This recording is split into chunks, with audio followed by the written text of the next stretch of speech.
இந்த வீடியோவில் நம்ம மைசூரில் இருக்கிற ஸ்னோ வேர்ல்டை பற்றி தான் பார்க்க போகிறோம். வருஷத்துக்கு எல்லா நாளும் இயங்கக்கூடிய இந்த ஸ்னோ வேர்ல்டோட டிக்கெட் காஸ்ட் அப்படின்னு பார்த்தீங்கன்னா சென்னையில் இருக்கிற விஜிபியோட ஸ்னோ வேர்ல்டை கம்பேர் பண்ணும்போது ரொம்பவே கம்மின்னு சொல்லலாம். சென்னையில் கிட்டத்தட்ட 750 வந்து அடல்ட்டுக்கு சார்ஜ் பண்ணுறாங்க. பட் இங்கே பார்த்தீங்கன்னா 350 தான் வந்து அடல்ட்டுக்கு சார்ஜ் பண்ணுறாங்க. அதுவும் நாங்கள் போகும்போது காம்போ ஆஃபரில் வாங்கினதுனால ரொம்பவே வந்து கம்மியாக இருந்தது. அதாவது ஸ்னோ வேர்ல்ட், மெரின் கிங்டம், மிரமேஸ் இது மூணுமே வந்து ஒரு டிக்கெட் வச்சே நம்ம பார்த்துக்கலாம். ஸ்னோ வேர்ல்டு, மிரமேஸ் ரெண்டுமே வந்து பக்கம் பக்கமாக இருந்தது. மெரின் கிங்டம் பார்த்திங்கன்னா ஒரு சில மீட்டர்ஸ் தூரத்தில் தான். ஸ்னோ வேர்ல்டோட என்ட்ரன்ஸ் இது தான். உள்ளே போனதுக்கப்புறம் நம்ம டைரெக்டாக ஸ்னோ வேர்ல்டுக்குள்ளே என்ட்ராக முடியாது.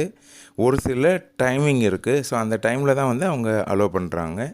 ஸோ அந்த டைமுக்கு கரெக்டாக போயிட்டீங்க அப்படின்னா நீங்கள் டைரெக்டாக வந்து ஸ்னோ வேர்ல்டுக்குள்ளே என்ட்ராகலாம். அப்படி இல்லை அப்படின்னா கொஞ்சம் வெயிட்டிங் டைம் இருக்கும். என்னதான் காம்போ ஆஃபரில் நீங்கள் டிக்கெட் வாங்கியிருந்தாலும் இந்த ஸ்னோ வேர்ல்டுக்குள்ளே என்ட்ரு ஆகிட்டு நீங்கள் சாக்ஸ் வந்து கண்டிப்பாக வாங்கியே ஆகணும். ஒரு பேர் ஆஃப் சாக்ஸ் வந்து பார்த்திங்கன்னா 50 ரூபா சார்ஜ் பண்ணுறாங்க. அண்ட் அந்த சாக்ஸை நம்ம வீட்டுக்கும் கொண்டு போகலாம். ஸ்னோ வேர்ல்டுக்குள்ளே ரொம்பவே குளிர் தாங்காதவங்களுக்கு உள்ளே காஃபி ஷாப்பும் இருக்குது. நான் முன்னாடியே சொன்ன மாதிரி இதுதான் வந்து டைமிங்ஸ். ஸோ இது 365 நாளுக்கும் வந்து இயங்கும்னு சொல்லியிருக்காங்க. உள்ளே என்ட்ரானோடனே ரொம்பவே குளிராக இருந்தது. என்ன தான் நீங்கள் ட்ரெஸ்ஸஸ்லாம் போட்டிருந்தாலும், ஜர்க்கின்ஸ்லாம் போட்டிருந்தாலும் வந்து பார்த்திங்கன்னா ரொம்ப அந்த ஒரு கிளைமேட்டுக்கு வந்து பயங்கரமான ஒரு சில்னஸ் வந்து நம்மளால் உணர முடிஞ்சது.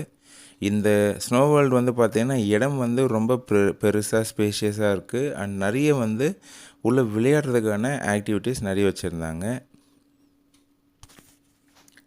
அண்ட் ஒரு பக்கம் பார்த்திங்கன்னா டிஜேவும் வந்து இருந்தது. ஸோ காலேஜ் ஸ்டூடெண்ட்ஸ் யாருன்னா வந்து டான்ஸ் ஆடணும் அப்படின்னாலும் போயிட்டு டான்ஸ் ஆடிட்டுருக்கலாம். அந்த மாதிரியும் வந்து எல்லாருமே வந்து என்ஜாய் பண்ணிகிட்டு இருந்தாங்க.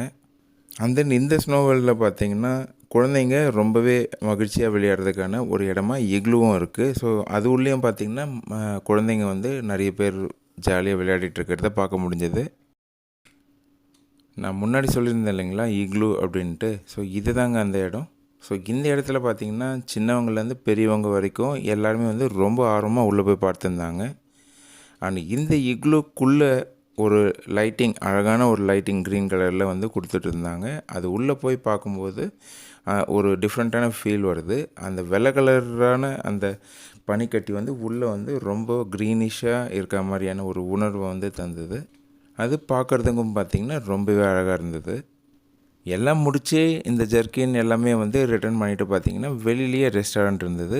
அங்கேயே காஃபி சூடாக குடிச்சிட்டு அதுக்கப்புறம் குளிரில் காலெலாம் கொஞ்சம் விரைப்பாக இருந்தது. அந்த விரைப்பை போக்குறதுக்கான ப்ரொவிஷனும் வந்து அவங்க கொடுத்துருந்தாங்க. ஒரு இடத்துல சூடாக அனல் காற்று வர மாதிரியான ஒரு இதுவும் இருந்தது. ஸோ அந்த இடத்துல நம்ம காலெலாம் வந்து நார்மலாக ஆக்கிறதுக்காக நாங்கள் பண்ணிகிட்டு இருந்தோம். கண்டிப்பாக நம்ம எல்லாருமே ஒரு தடவை ட்ரை பண்ண வேண்டிய இடம் அப்படின்னு கண்ணை மூடிட்டு சொல்லலாம். ஸோ நீங்களும் மைசூர் வந்தீங்கன்னா கண்டிப்பாக இந்த இடத்த எக்ஸ்ப்ளோர் பண்ணுங்கள். அண்ட் இந்த வீடியோ உங்களுக்கு பிடிச்சிருந்ததுன்னா உங்கள் ஃப்ரெண்ட்ஸ்க்கு ஷேர் பண்ணுங்கள். அண்ட் மறக்காமல் நம்ம சேனலை சப்ஸ்கிரைப் பண்ணுங்கள். நன்றி.